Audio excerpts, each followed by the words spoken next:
भारतीय उद्योजक आणि आदरणीय व्यक्तिमत्व यांचे अनेक किस्से प्रसिद्ध आहेत. रतन टाटा हे अविवाहित असले तरी तरुणपणात काही काळ रिलेशनशिपमध्ये होते.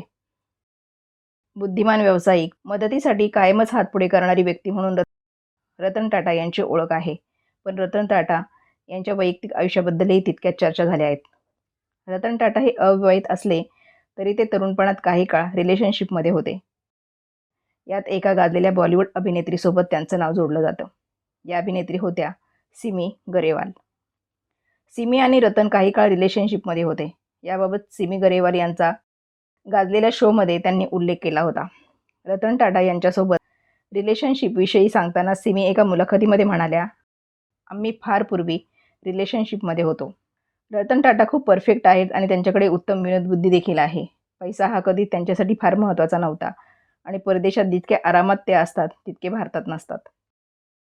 काही कारणांमुळे त्यांचं रतन टाटांसोबतचं रिलेशन तुटलं, पण तरीही त्यांची मैत्री कायम राहिली. सिमी यांनी त्यांच्या शोमध्ये रतन टाटा यांना आमंत्रित केलं होतं. यावेळी त्यांनी त्यांच्या वैयक्तिक आयुष्याबाबत खूप चर्चा केल्या. रतन हे त्यांच्या आयुष्यात 4 वेळा रिलेशनशिपमध्ये होते, पण 4ही वेळा त्यांचं लग्न ठरता मोडलं. याचा उल्लेख त्यांनी स्वतः मुलाखतीमध्ये केला आहे.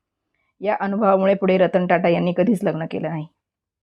कर्ज, मेरा नाम जोकर यासारख्या सिनेमांमुळे चर्चेत राहिलेल्या सिमी यांचे रिलेशनशिपसुद्धा खूप गाजले. मनसूर अली खान पतौडी यांच्यासोबत सिमी काही काळ रिलेशनशिपमध्ये होत्या, पण नंतर त्यांचं नातं तुटलं. मनसूर यांनी पुढे जाऊन अभिनेत्री शर्मिला टागोर यांच्याशी लग्न केलं.